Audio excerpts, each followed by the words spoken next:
Provedeme vás salonním vozem prezidenta Masaryka. Tento vůz byl objednán v roce 1928. Ukážeme vám, jak se bojuje proti padělatelům jízdních dokladů. Asi tou největší skupinou padělatelů, byť si to neuvědomují, jsou právě studenti. A zodpovíme si, zda se dá proskočit mezi koly jedoucího vlaku. No. Vítejte u dalšího vydání magazínu Pozor vlak. Celý reportážní štáb se přesunul 1,5 tisíce kilometrů na jih, konkrétně do Turecka, do Istanbulu, kde probíhal, jak sami vidíte, Eurasia Rail 2015 a tím také dnes začínáme.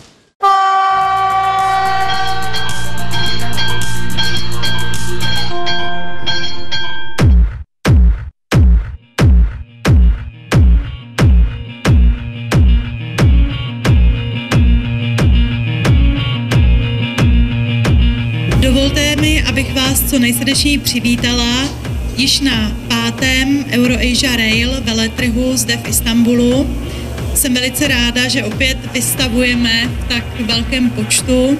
Je vidět, že Turecko pro nás je stále trhem, který nás zajímá. A zajímá nás čím dál více. Vždyť celkový vývoz českých společností do této země se za posledních 5 let zvýšil téměř 3krát a dosahuje dnes hodnoty blížící se 800 milionů dolarů.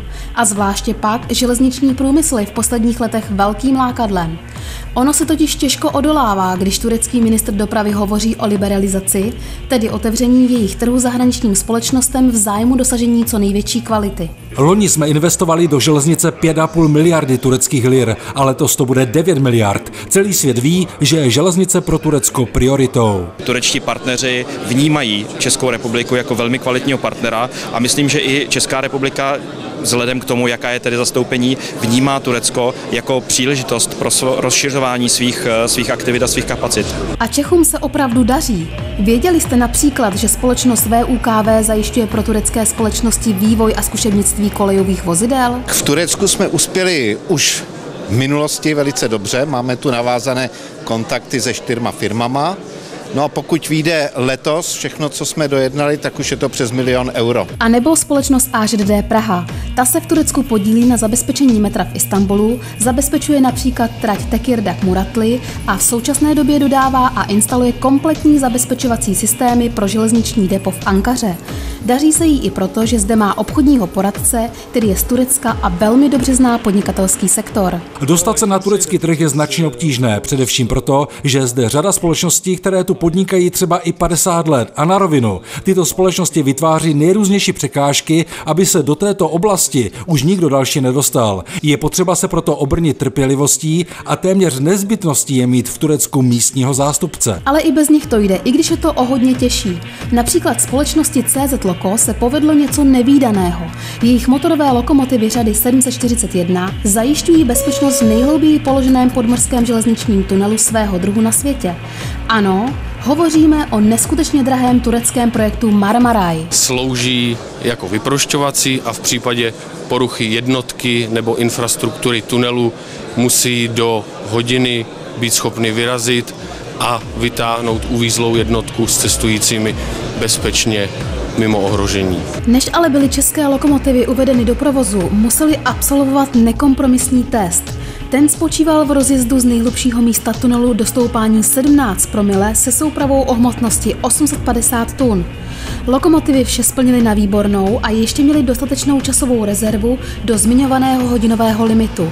A zatím stojí český řídící systém od MSV Elektronika, od níž turecká strana žádala nadstandardní funkce. Je doplněna jednotkou měření spotřeby paliva, jednotkou bezdrátové komunikace, znamená to, jsme schopni na naší webové aplikaci pozorovat, kde lokomotiva se nachází, zjistit důležitá provozní data, kolik kilometrů lokomotiva ujela, jaké motohodiny jsme schopni stáhnout data z tachografu. Pokud se vám teď vybavily ony zlaté české ručičky, nejste až tak daleko od pravdy. Mimochodem, 16 českých společností na Eurasia Rail 2015 je opravdu vysoké číslo. Česká republika se tak po domácím Turecku a tradičně silně zastoupeném Německu stala 3. největším vystavovatelem. A co na závěr této reportáže?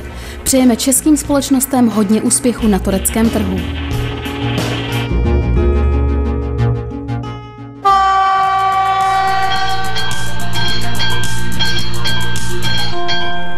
Krátce nahlédneme do světa železnice a začneme smutným výročím. Je to právě 30 let, co bylo pod dohledem komunistické strany Československa zbouráno novorenesanční památkově chráněné nádraží Těšnov. A to i přes nevoli odborníků. Likvidace nádraží 400 kg trhaviny je dodnes symbolem necitlivého přístupu úřadu k památkám. RegioJet zažívá na Slovensku velké úspěchy. Jejich vlaky jsou na trati Bratislava-Komárno cestujícími tak žádané, že soukromá společnost musela opakovaně spojovat 2 jednotky.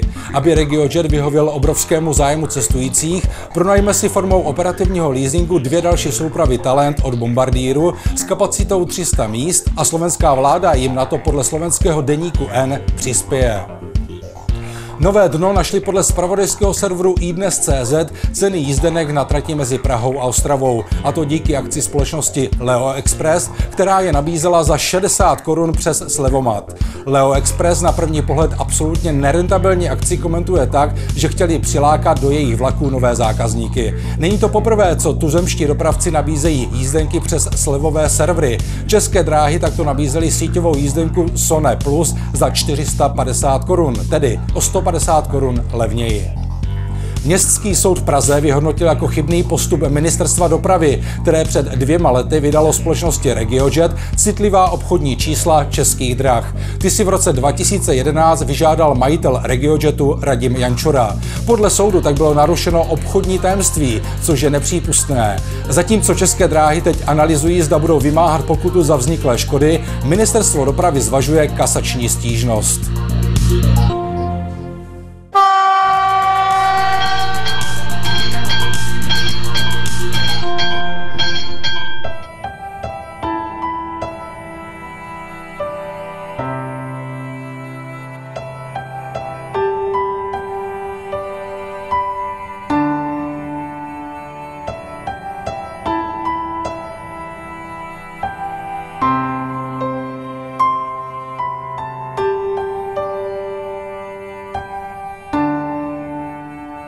Vítám vás v Železničním muzeu Českých drah, národního dopravce, v Železničním muzeu v Lužné.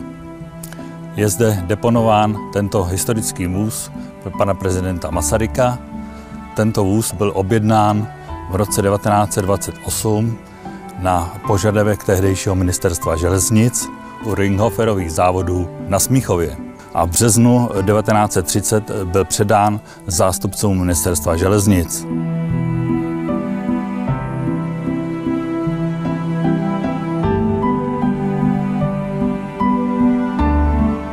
První cesta pana prezidenta byla ještě v roce 1930 do Francie a jeho poslední cesta byla právě v roce 1937 na jeho poslední cestě do Lán v září.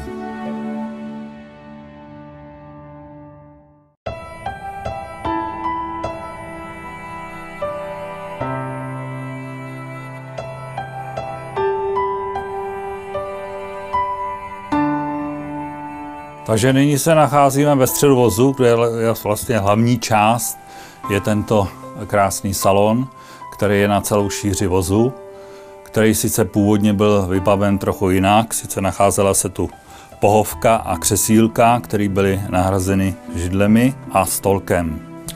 Pak zde vidíme ještě sekretář s příborníkem, ten vám můžu ukázat. Zde je broušené sklo, samozřejmě na tom skle jsou i původní emblémy. Ve střední části byl příborník, zde, a ve spodní části bylo nádobí, porcelánové nádobí.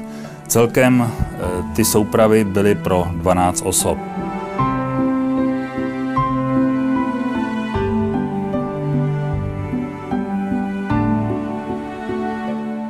Co se týče vlastního interiéru, tak tehdy Ringhoferovy závody se obrátili na pražského architekta Alberta Jonáše, který vytvořil několik návrhů, dá se říct i nějaký modely, než byly schváleny. A na základě těchto jeho studií byly vlastně vypracovány návrhy a pak realizovány Co se týče vlastně použití různých materiálů, tak zajímavostí je, že co se týče nábytku, tak ten je obkládán pařenou hruškou. A co se týče tady některých těch výzdob, tak je použitá skládaná australská třešeň. Osvětlení tohoto salonu zajišťoval tento krásný lustr. Jehož zajímavostí je, že vlastně je osvícen celkem 86 10W žárovkami, které se samozřejmě dají přepínat podle polohy vypínače, takže může svítit na třetinu, na polovinu anebo na celý. Což samozřejmě je velký výkon a to osvětlení pak tomu odpovídalo. Nyní se nacházíme v ložnici pana prezidenta, která sloužila i zároveň jako malá pracovna. Součástí této ložnice byla skříň pro odkládání svršků, dále zde malá toaleta se zrcadlem.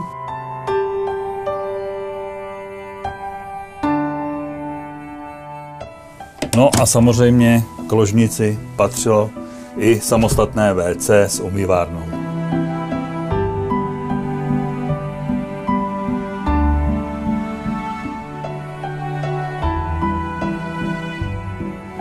Součástí té kratší části vozu je dámská ložnice, kde se právě nacházíme, která sloužila pro paní prezidentovou. Na ní navazuje toaleta s umyvárkou.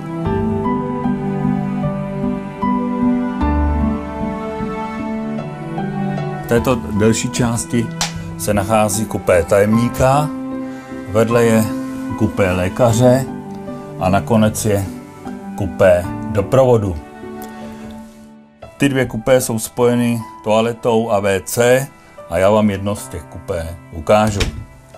Takže v kupé doprovodu se nachází lehátko, dále tu byla šatní skříň, na dveřích šatní skříně výklopný stoleček a další součástí, takovou technickou finesou, je právě toto výklopné umyvadlo, kde máme kohoutek pro teplou a studenou vodu. Tento salonní vůz byl vlastně první celokovový vůz, který postavili Ringoferovi závody na Smíchově. Do té doby se stavěly vozy celodřevěné stavby na kovovém pojezdu. Ty požadavky pro tento vůz byly celkem jednoznačné, aby byl klidný chod. Klidný chod byl zaručen díky právě použití tzv.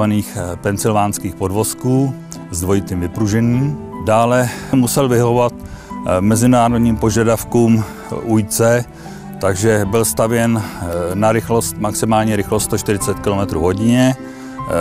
Při jeho zadání už se pamatovalo na to, aby tam byly uplatněny nejnovější poznatky tehdy podle těch možností, které v té době byly.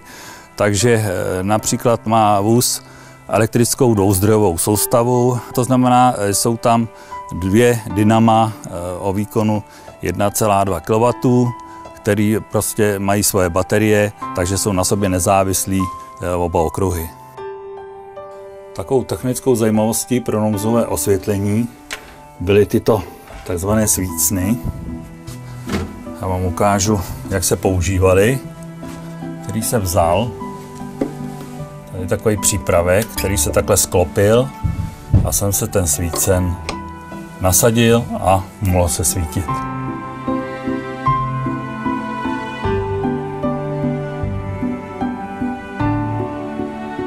Při jeho zadání už se pamatovalo na to, aby tam byly uplatněny nejnovější poznatky tehdy podle těch možností, které v té době byly. Takže například voda je tlaková, nádrže jsou umístěny na spodku vozu kvůli těžišti a byl tam taky elektrický ohřev vody a bylo tam i topení vodním okruhem z kotelny.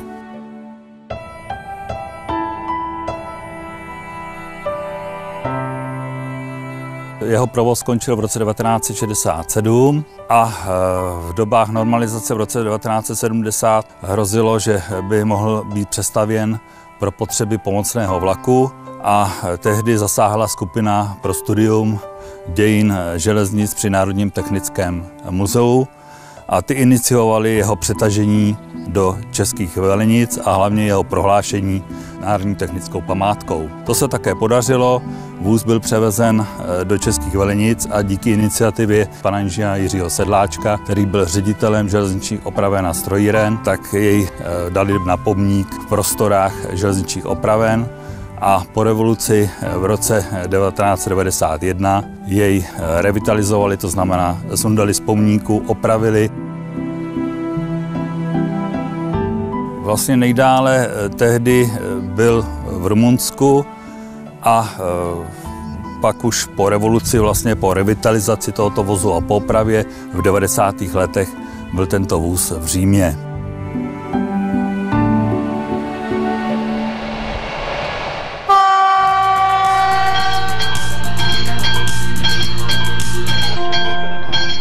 Pozvání do rubriky 2+30 tentokrát přijal jednatel a ředitel Lokotrainu Evžen Nečas. Jehož společnost pronajímá lokomotivy a s nimi i kvalifikované strojvedoucí, školí nejrůznější profese na železnici a tak dále. A začínáme pozitivním tónem. No dlouho jsem o tom přemýšlel nad touto otázkou, co se mně líbí. Je to celá řada, co je hezkýho, co je méně hezkýho. Na co se těším, to je určitě to, jestli se bude dál modernizovat, jestli se dál budou sem do České republiky, potažmo do Evropy dostávat nové lokomotivy, jestli tady budeme mít kvalitní personál a jestli bude maximální bezpečnost, kterou bych si představoval. A teď kritický tón. Co na české železnici trápí Evžena Nečase? Co se mně nelíbí?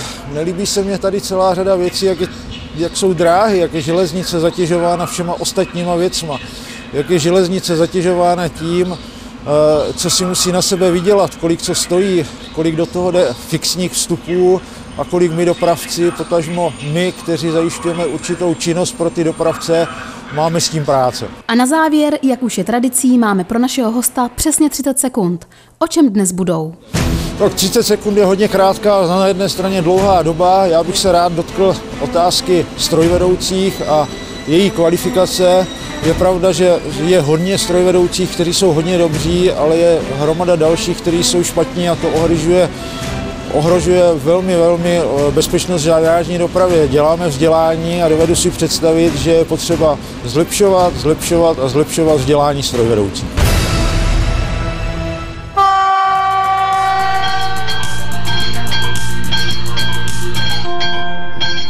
Dobrý den, kontrajezenek, prosím. Dobrý den, tak počkáme, si kolega podá lísteček.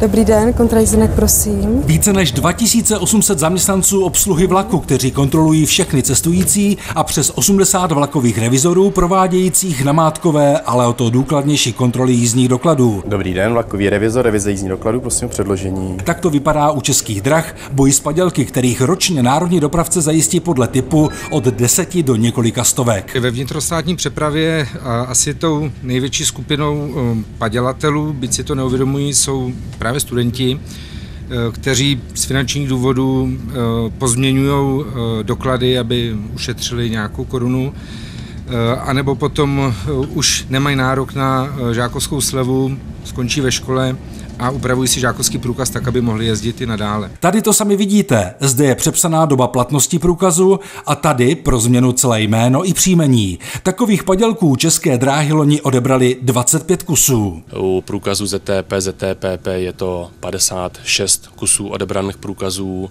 a pak máme několik desítek odebraných jízdních dokladů IDS, ať už jízdenek pro jednotlivou jízdu, anebo časových kuponů. Také u mezinárodních jízdních dokladů jsou nejčastějšími hříšníky mladí lidé. V tomto případě se ale ukazuje, že cestující většinou není padělatelem. Zakupují levné jízdní doklady, ve většině případů jízdní doklady, které zakupují přes internet a jsou velmi levné, tak jsou padělané. Nejčastěji jsou u mezinárodních dokladů padělány jízdenky Interrail. Jsou totiž velmi drahé a vyplatí se je padělatelům vyrábět i za cenu zvýšených nákladů. Odhalit tento jízdní doklad za 668 € byl oříšek. Jde totiž o takzvaně bianco padělek. Padělatelé někde ukradli originální papír a zbytek je domácí tisk.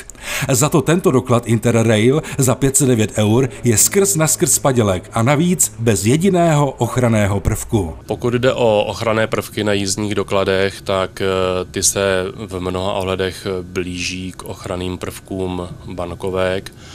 Jsou to kromě samotného podtisku těch jízdních dokladů, který reaguje na UV světlo a je dvoubarevný a v barvách, které se těžko kopírují.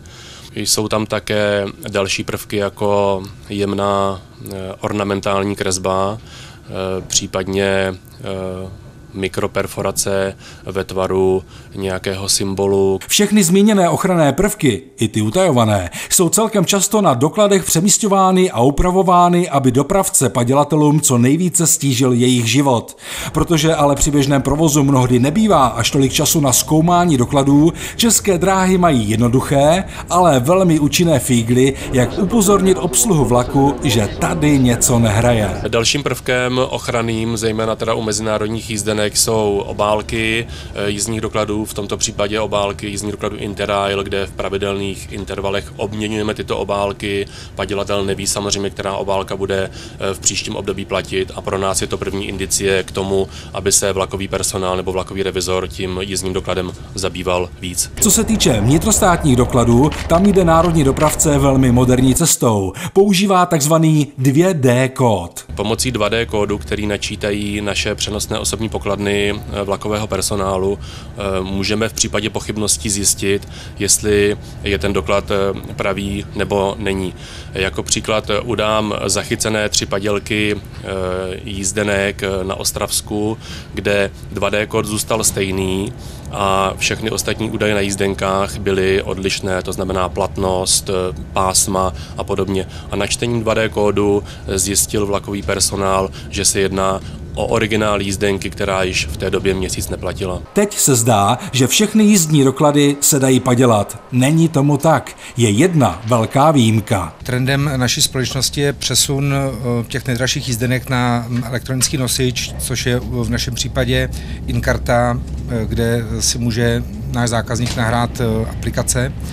A do této chvíle se nám zatím neobjevil žádný falzifikát v elektronické podobě. Nezbývá tedy nic jiného, než držet pěsti, aby nějaký chytrák neprolomil zatím nedobytné InKarty.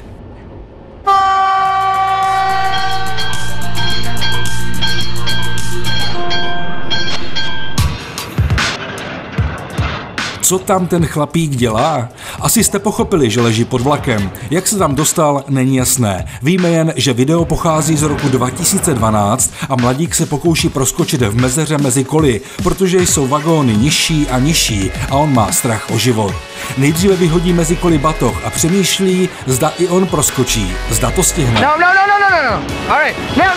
Nakonec se rozhodne a měl z pekla štěstí.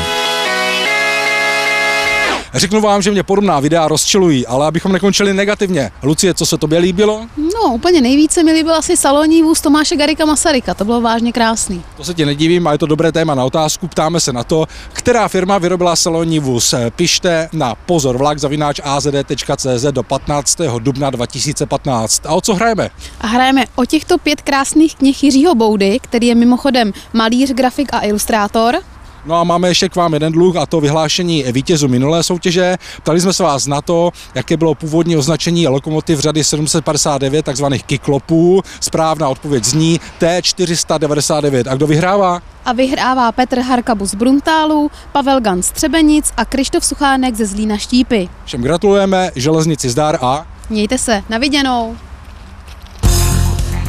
Řeknu vám, že ještě no. A vyhrává Petr Harkabus z Bruntálu, Pavel Gan z Třebenic a Krištof Suchánek ze Zlína Štípy. Škoda, no.